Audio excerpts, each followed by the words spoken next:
আসসালামু আলাইকুম। মুসাফির মিশন চ্যানেলের আরো একটি নতুন ভিডিওতে আপনাকে স্বাগতম।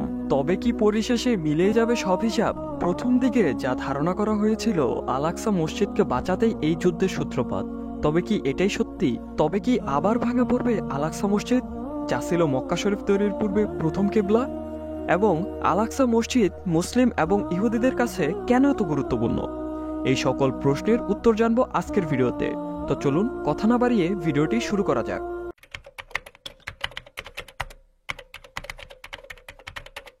তুরস্কের একটি সংবাদ মাধ্যমের মাধ্যমে জানা গেছে, গত 5 শুক্রবারে জুম্মার নামাজ আদায় করতে পারেনি আল আকসা মসজিদে। খুব তাড়াতাড়ি যে আল আকসা মসজিদে নামাজ আদায় করা যাবে তাও আশা করা যাচ্ছে না।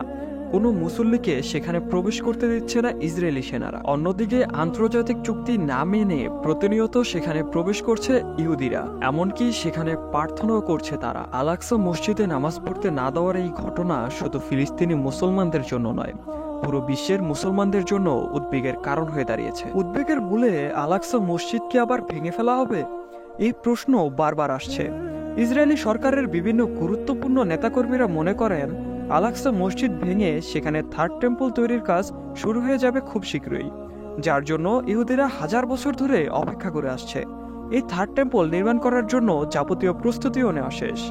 এখন প্রশ্ন হলো, নিমিষেই গাজাকে ধ্বংস করে দেওয়ার মতো ক্ষমতা থাকলেও একটি গম্বুজ ভাঙতে ইসরায়েলি বাহিনীর কেন এত অপেক্ষা? অপেক্ষা হচ্ছে মসিহের।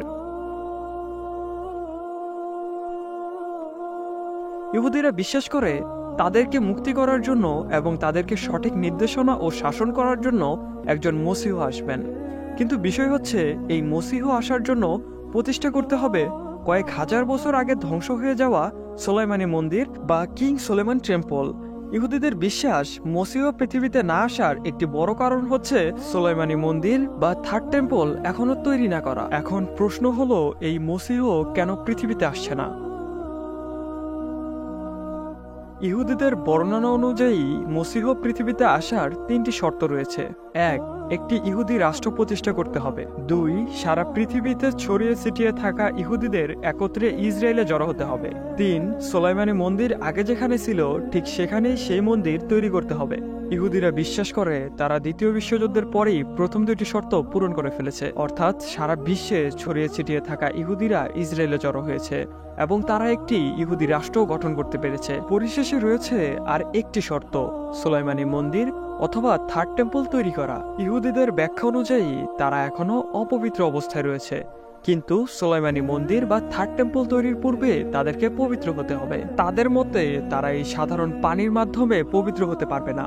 তাদেরকে পবিত্র করার জন্য প্রয়োজন একটি বিশেষ প্রক্রিয়ার মাধ্যমে বিশুদ্ধকরণ পানি, আর এই বিশেষ প্রক্রিয়ায় পানি বিশুদ্ধকরণের জন্য তাদের প্রয়োজন একটি লাল গরু।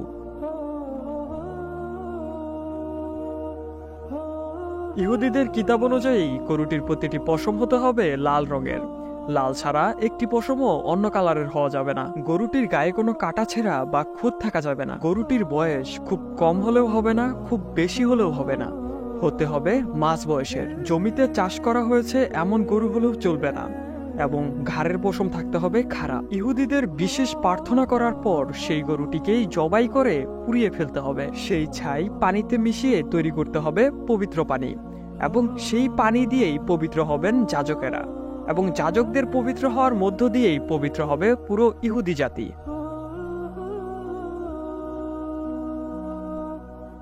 বনে ইসরায়েল নামে একটি সংগঠন দাবি করছে গত বছর 5টি লাল গরু যুক্তরাষ্ট্র থেকে আমদানি করেছেন তারা আরো জানায়, আল আকসা মসজিদের পাশেই মাউন্ট অলিভ এলাকায় একটি খামারে গরুগুলোকে রাখা হয়েছে। আগামী বছরের এপ্রিলে পেসাব উৎসবে মাউন্ট অলিভ এলাকার সেই 5টি লাল গরুকে জবাই করা হবে। তারপর গরুটি পোড়ানো হবে। সেই পোড়ানো গরুর ছাইগুলো দিয়েই পবিত্র করা হবে পানি, এবং সেই পানি দিয়েই পবিত্র হবেন ইহুদির যাজকেরা। এরপর সর্বশেষ শর্ত বা থার্ড টেম্পল তৈরি করার জন্য থাকবে না আর কোনো ধর্মীয় বাধা। আল আকসা মসজিদের পাশেই একটি ভবনের ছাদে থার্ড টেম্পলের একটি মডেল তৈরি করে রাখা হয়েছে। মন্দির প্রতিষ্ঠা করার সময় মন্দিরের পুরোহিতদের যেসব পোশাক পরিধান করে মন্দির প্রতিষ্ঠা করতে হবে সে সমস্ত পোশাকও তৈরি করে রাখা হয়েছে।